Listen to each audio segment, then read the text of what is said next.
이 시간 주님 앞에 나온 성도님들 주님의 이름으로 환영합니다. 찬송가 213장 함께 찬송 드리겠습니다.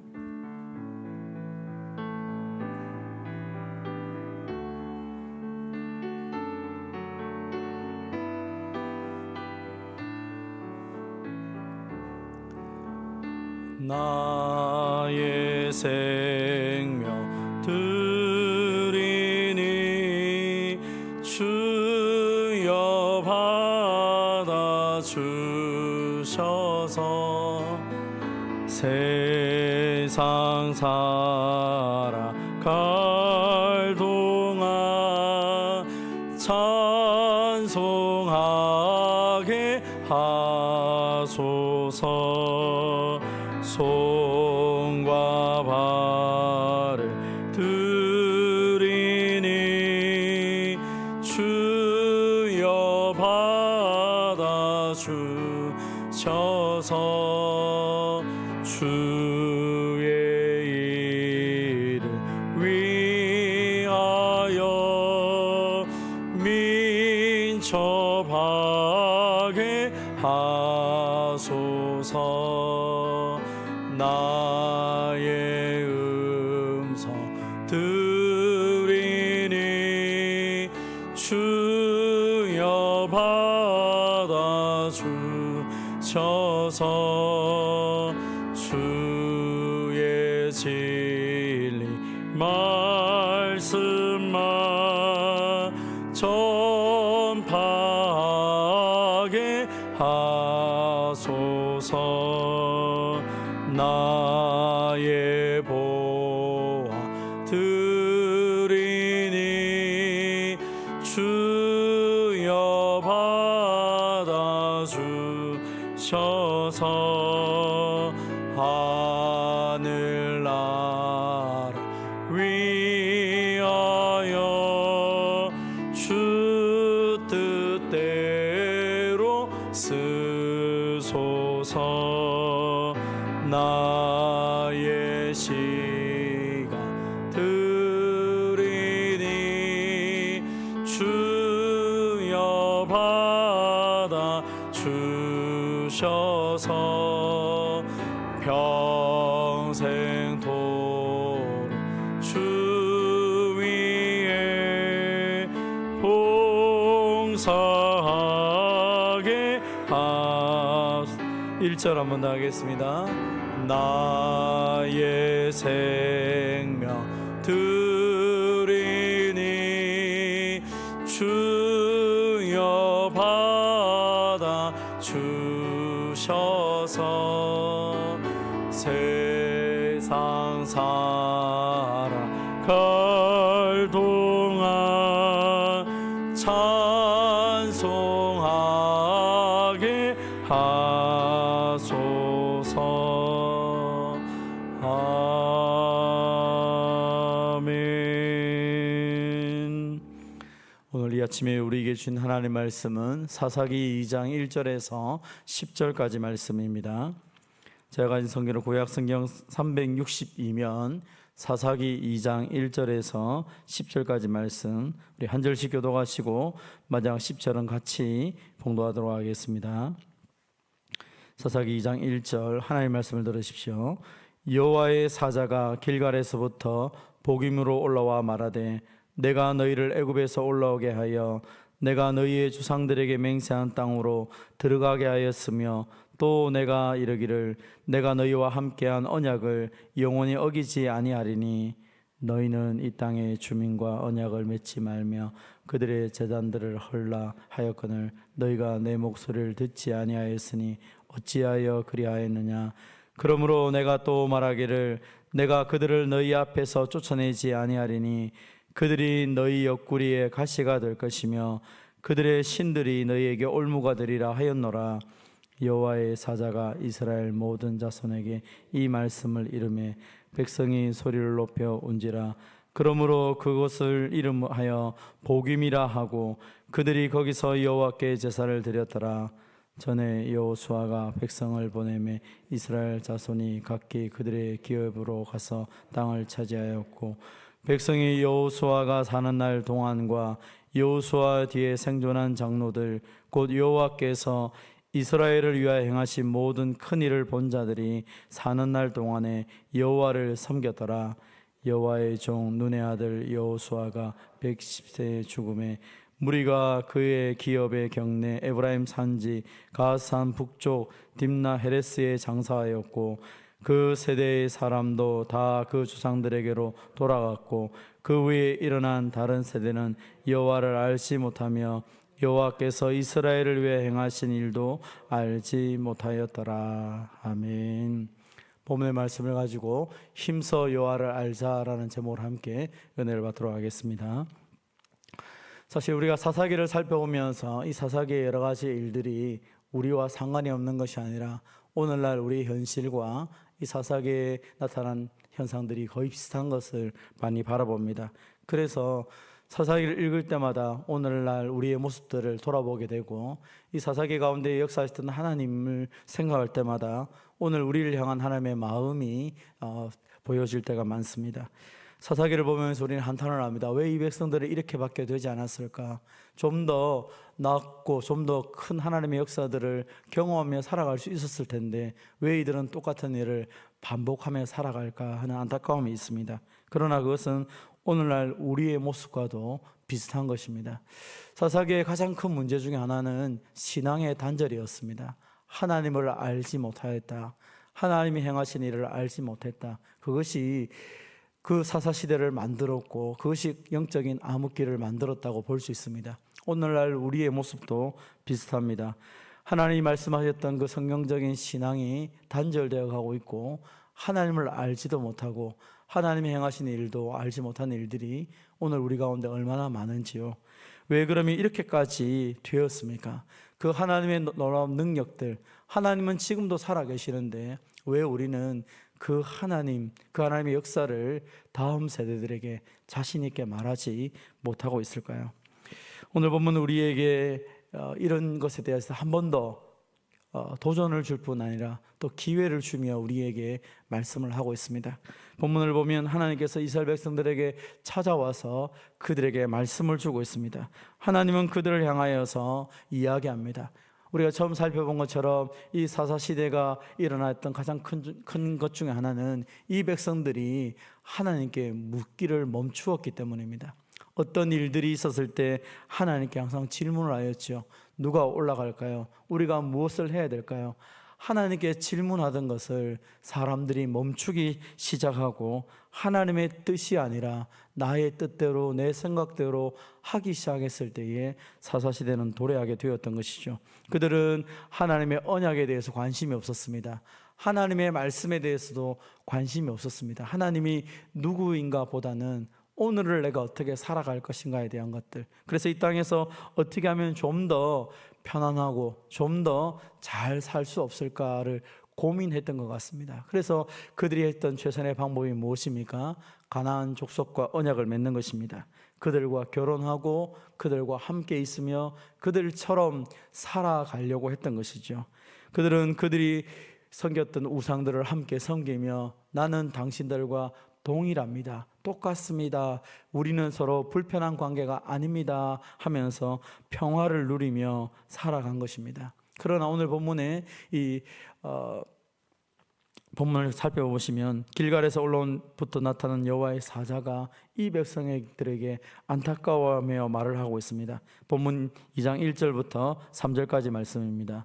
여호와의 사자가 길갈에서부터 복임으로 올라와 말하되 내가 너희를 애굽에서 올라오게 하여 내가 너희의 조상들에게 맹세한 땅으로 들어가게 하였으며 또 내가 이르기를 내가 너희와 함께한 언약을 영원히 어기지 아니하리니 너희는 이 땅의 주민과 언약을 맺지 말며 그들의 제단을 헐라 하였거늘 너희가 내 목소리를 듣지 아니하였으니 어찌하여 그리하였느냐. 그러므로 내가 또 말하기를 내가 그들을 너희 앞에서 쫓아내지 아니하리니 그들은 너희 옆구리에 가시가 될 것이며 그들의 신들이 너희에게 올무가 되리라 하였노라. 이 백성들은 하나님의 말씀에 대해서 고민하지 않고 그들의 원하는 대로 살다 보니까 하나님께서 안타까우셔서 이 사자를 보내면서 하나님의 그 마지막 그 경고의 메시지를 던집니다. 그래서 오늘 본문 4절에 보면 그들은 하나님 앞에서 이 말씀을 듣고 엎드리기 시작합니다. 여호와의 사자가 이스라엘 자손에게 이 말씀을 이르매 백성이 소리 높여 운지라. 그들은 그 하나님이 보내신 사자의 말씀을 듣고 통곡하며 회개하고 있는 것처럼 보입니다. 그들은 자신들이 무엇을 놓쳤는지 잃어버렸는지를 안 것처럼 울면서 통곡을 합니다. 그래서 오늘 본문의 4절에서 이들이 얼마나 크게 울었는지 그 땅이 진동하고 그 주변에 있는 많은 사람들이 그들의 울음소리를 들으면서 그들을 바라보았다고 말합니다. 그래서 그 땅 이름을 복임, 우는 자들이란 이름으로 그곳의 이름까지도 바꾸어 놓았습니다. 문제는 무엇입니까? 그 울음으로 끝나버렸다는 것입니다. 하나님 앞에 사자의 말씀을 듣고 통곡하며 울었는데 운 것이 회개가 아니라 회개는 삶의 방향을 틀어서 하나님께로 돌이키며 하나님의 뜻을 붙잡고 그 말씀대로 행해야 되는데 이들은 우는 것으로 끝나버립니다. 자신들의 모습이 안타까워 울었는지 그 하나님께서 앞으로 내가 너희들에게 이 이방인들을 쫓아내지 않고 내버려 두겠다, 그들이 우리의 가시가 되고 올무가 된다고 하는 그 말 때문에 울었는지 그들은 통곡하며 울었지만 즉각적으로 우상을 버리지 않았습니다. 그리고 하나님의 말씀을 붙잡고 하나님께로 돌아오지 않은 것입니다. 운 것으로 끝나버린 것이죠. 오늘날 한국교회도 그렇고 우리 자신도 마찬가지 아니겠습니까?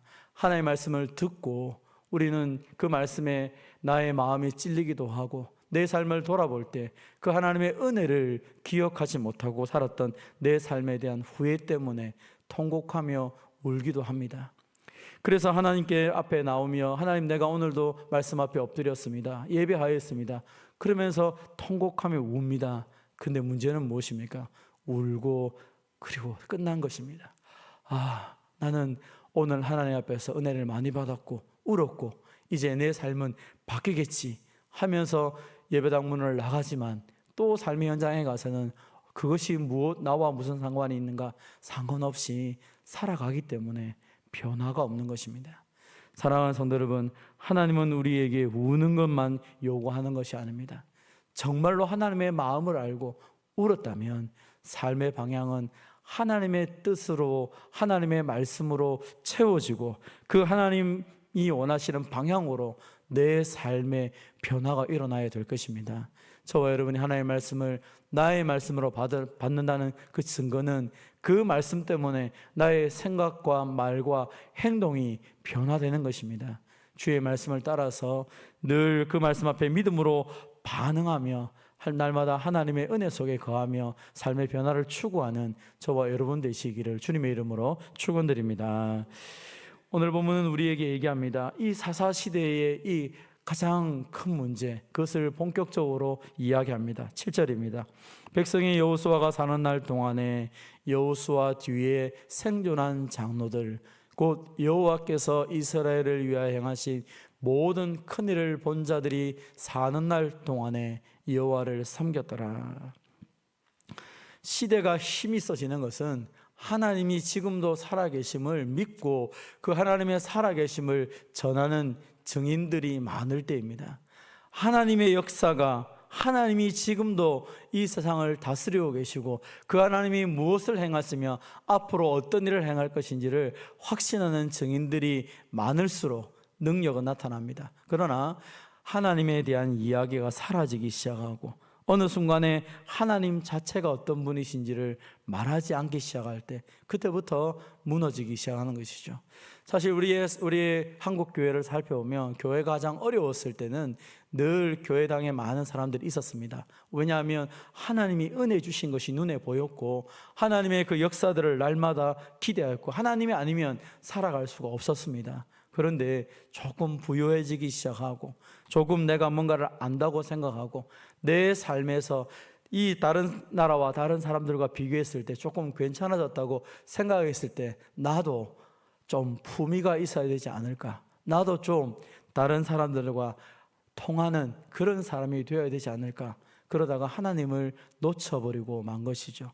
오늘 본문에도 여호수아가 살아있을 때 또 그와 함께 했던 장로들이 살았을 때 그들은 만날 때마다 그들의 입이 열릴 때마다 하나님의 역사를 말했을 것입니다. 하나님이 우리를 이렇게 출애굽시켜 주셨지, 광야에서 이런 역사가 있었지, 이 가나안 전쟁에서 하나님은 이렇게 역사하셨어, 그래서 오늘 그 하나님 때문에 우리가 살고 있어. 늘 그들의 입에서는 하나님의 역사들만 이야기가 되었을 것입니다. 아마 저와 여러분이 성장할 때 교회 공동체에 오면 대부분의 많은 장로님들, 권사님, 집사님들이 늘 했던 이야기가 무엇입니까? 하나님이 이렇게 응답하셔서, 하나님이 지금도 이렇게 역사하셔서, 하나님 때문에 우리 가정이 이렇게 바뀌어서, 하나님은 지금도 우리 가운데 이렇게 역사하시고 계셔. 그 하나님의 이야기가 늘 끊임없이 귀에 딱지가 앉을 만큼 이야기를 듣고 그리스도의 십자가에 대한 감격 때문에 그 눈물을 흘렸던 그 삶의 현장이 예배 시간마다 나타나고 있었지 않았습니까? 근데 언젠가부터 한국교회가 조금 편안해지기 시작하고 1990년을 지나고 2000년에 들어갔을 때에 교회 다니는 것이 하나의 권세가 되어지고, 교회를 다녀야지만이 정치적으로 어떤 세상적으로 좋은 자리에 가기 시작했을 때, 그때부터 사람들은 중요한 것을 잃어버리게 되었죠. 하나님이 아니라, 하나님이 하신 일이 아니라 내가 한 일, 내가 주어진 일, 이 세상이 어떻게 말한다, 리더십이 어떻고 경영이 어떻고, 그때부터 하나님 말씀보다 다른 것들이 강단에서 흘러나오기 시작하고 우리의 삶 속에서 중요한 것처럼 여겨지지 않았습니까? 그때부터 하나님의 이야기가 사라졌습니다. 하나님이 우리 가운데 어떻게 역사하셨는지가 사라지기 시작하니까 이 시대가 사사시대가 되어버리고 말았죠. 본문 10절은 우리에게 아주 그 강력한 이야기를 합니다. 그 시대의 사람도 다 그 조상들에게로 돌아갔고 그 후에 일어난 다른 세대는 여호와를 알지 못하며 여호와께서 이스라엘 위에 행하신 일도 알지 못하였더라. 사실 저와 여러분이 초등학교 다닐 때, 국민학교를 다닐 때는 교회를 안 다니는 게 이상했습니다. 여름 성경학교 성탄절 되면 당연히 예수를 믿고 안 믿고를 떠나서 교회는 당연히 가는 것입니다. 그리고 그때는 뭘 한다고 하면 다 모여들었었습니다. 왜 그렇습니까? 하나님이 어떤 분이신지를 내가 하나님을 몰라도 많은 사람들이 하도 말했기 때문에 들려지기 시작했던 시대입니다. 근데 지금은 그렇지 않죠. 여호수아와 여호사에 함께 쓴 장로들이 죽고 난 다음에 하나님을 알지 못하는, 하나님이 하신 일을 알지 못하는 다른 세대가 등장하여 그 세대가 모든 것을 주도할 때 사사시대는 이루어지게 된 것입니다. 오늘날도 마찬가지입니다. 하나님을 알지 못하는 세대들이, 하나님의 역사를 알지 못하는 세대들이 그 모든 중심에 서 있었을 때 그 시대는 또 역시 마찬가지로 교회의 쇠퇴와 우리의 신앙의 퇴보가 오고 있다는 것이죠. 사랑하는 성도 여러분, 하나님을 안다, 하나님 행하신 일을 안다는 것은 무엇입니까? 그 하나님을 날마다 지금도 경험하고 관계하며 누리며 살아가는 것을 의미합니다. 여러분이 만난 하나님, 내 인생의 역사신 하나님이 1년 전, 10년 전이 아니라 오늘 지금 이 순간에 역사하고 계시고, 그래서 누가 뭐라 말해도 지금 내 삶 가운데 역사하시는 하나님을 자신 있게 말하고 증언하고 그 그리스도의 증인으로 서 있을 때 사사시대는 오지 않을 것입니다. 그래서 오늘 우리에게 다시 경고하는 것입니다. 아직도 한국 교회는, 아직도 우리 교회는, 아직도 우리에게는 소망이 있다. 왜냐하면 아직도 하나님을 붙잡고 있고, 아직도 그 하나님 앞에 엎드려 기도하고 있고, 아직도 하나님 앞에 예배하는 자들이 있기 때문인데, 그런데 이것이 오래 가지는 않을 수도 있다는 것입니다. 사사시대는 한순간에 온 것이 아닙니다.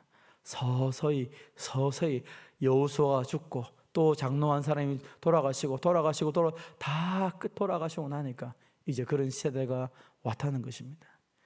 서서히 어느 순간에 정말 중요하신 그리스도, 정말 우리 가운데 역사했던 하나님의 그 사랑이 사라지고 다른 것이 들려지고 다른 것이 높아지는 그런 세대가 되었을 때 더 이상 교회는, 더 이상 성도들은 존재하지 않을 수도 있다는 것이죠. 그래서 우리는 이 마지막 경고를 듣고 우리가 하나님 앞에 좀 더 힘있게 좀 나가야 되겠습니다. 사랑하는 성도 여러분, 적어도 우리가 경험했던 하나님, 아니 우리 앞세대가 늘 말씀을 통해서 엎드렸던 그 하나님의 역사들을 우리가 다시 한 번 더 경험하고 우리 입으로 우리의 자손들에게 증거하고 살아가야 되지 않을까요? 화려했던 가나안 문화가 아니라, 화려했던 이 세상의 문화가 아니라 지금도 그 가운데 살아계셔서 그 모든 것들을 변화시키실 하나님, 오늘도 우리의 인생을 바꾸시고 이 세상을 새롭게 바꾸실 그 하나님, 살아서 역사하시는 그 하나님을 담대하게 증언할 수 있는 저와 여러분이 되시기를 바랍니다. 호세아 6장 3절은 우리에게 말합니다. 우리 같이 한번 읽어보도록 하겠습니다. 호세아 6장 3절입니다. 함께 말씀을 봉독하겠습니다. 그러므로 우리가 여호와를 알자, 힘써 여호와를 알자. 그의 나타나심은 새벽별같이 어김없나니 비와 같이 땅을 적시는 늦은 비와 같이 우리에게 임하시리라 하니라. 아멘. 여호와를 알아가는데, 그 하나님을 알고 그 하나님의 은혜 역사들을 마음껏 전하며 주님 오시는 그날까지 그리스도의 증인으로 그 하나님의 역사, 그 예수님의 역사들을 마음껏 전하는 저와 여러분 되시기를 주님의 이름으로 축원드립니다. 하나님 아버지, 오늘날 시대, 사사시대와 비슷한 이 시대를 돌아보며 하나님께서 우리에게 주신 마지막 경고를 또 붙잡고 기도하며 나아갑니다. 하나님, 여호수아가 살아있고 여호수아와 함께했던 장로들이 살아서 하나님을 증언하며 하나님의 행하신 놀라운 일들을 말했을 때에 그의 후손들이 그 말씀을 통하여 하나님을 경외하며 예배하며 나아갔지만, 그러나 그들이 사라지고 난 이후에 다른 세대가 등장하여 하나님도 알지 못하고 하나님이 행하신 일도 알지 못한다는 이 안타까운 말씀을 우리에게 전해주셨습니다. 아버지 하나님, 우리 시대에 이런 일들이 일어나지 않도록 주여 불쌍히 여기시고 긍휼히 여겨 주시옵소서. 오히려 반대대로 우리가 알고 있는 하나님, 이 기록된 하나님 말씀을 통해 역사하신 하나님, 살아계시고 지금도 역사하신 하나님을 우리 입으로 증거하며 전하며 살아갈 수 있도록 도와주시옵소서. 그래서 우리를 만나는 사람들이, 우리와 함께 있는 우리의 자녀들이, 우리의 자손들이 살아계신 하나님, 역사하신 하나님의 능력을 지금도 알고 앞으로도 알고, 그래서 그들도 역시 그 하나님을 전하며 그 하나님의 역사를 증거할 수 있도록 은혜를 베풀어 주시옵소서. 주님이 아니면 우리에게 소망이 없습니다. 주여, 우리를 불쌍히 여겨주시고 그 놀라운 은혜 역사들이 날마다 우리의 입술에서, 우리 교회 공동체 안에서, 우리의 가정에서 선포되고 증거될 수 있도록 은혜를 베풀어 주시옵소서. 하나님 아버지, 맥주감사절을 맞이하여서 또 하나님 앞에 예배를 드립니다. 아버지 하나님, 지난 6개월 동안 은혜를 베풀어 주시고 또 새로운 또 반년을 시작할 수 있도록 은혜 베풀어 주심을 감사드립니다. 하나님 아버지, 하나님께서 우리에게 참 많은 은혜를 주셨는데 그 많은 은혜들을 또 우리가 우리 입으로 증거하며 그 하나님의 이루심, 그 하나님의 역사들을 마음껏 자랑할 수 있도록 은혜를 베풀어 주시옵소서. 오늘도 하나님의 맥주 감사 예배를 드릴 때마다 하나님 주신 은혜를 마음껏 노래하고 간증하며 찬송하며 하나님께 영광을 돌리는 우리 모두가 되게 하여 주시옵소서. 드려지는 모든 예배 가운데 하나님 홀로 영광 받아주시고 또 사랑하는 주님께서 예배하는 모든 자들을 만나주시고 만져주시고 치료하시고 회복시키시고 온전케 하여 주시옵소서. 하나님 아버지, 또 몸이 불편한 여러 가지 상황 속에 하나님의 교회에 나오지 못하는 성도들을 기억하여 주시고 그들에게도 하나님께서 동일한 은혜를 베풀어 주셔서 믿음으로 주님 앞에 나올 수 있는 은혜 베풀어 주시고 그들의 모든 연약함들이 치료되고 회복되는 은혜 역사도 있게 하여 주시옵소서. 아버지 하나님, 오늘도 간절히 소망하는 것은 온종일 하나님께서 영광을 받아주시고 우리는 그 하나님의 은혜 속에 감격하며 이 하루를 온전히 주님과 보낼 수 있도록 도와주시옵소서. 슬픔을 당한 가정을 위로하여 주시고 하나님께서 부활의 능력과 그 천국의 소망으로 그들을 위로하여 주시옵소서. 아버지, 이 아침에도 주님 앞에 나와 기도하는 모든 성도들의 그 모든 간구를 들으시고 주님께서 응답하여 주시옵소서. 특별히 아버지, 이제 7월 8월엔 교회 학교에 여름 행사들이 많이 있는데 하나님께서 교회 학교에 은혜 베풀어 주셔서 수고하는 모든 교사들과 교육자들을 위로하시며 또 모든 믿음의 후배들이, 다음 세대들이 하나님 말씀 안에서 주님을 알아가는 복된 여름 행사들이 되게 하여 주시옵소서. 주님께 모든 것을 맡겨드립니다. 예수님의 이름으로 기도하옵나이다. 아멘. 개인적으로 기도하시고 돌아가도록 하겠습니다.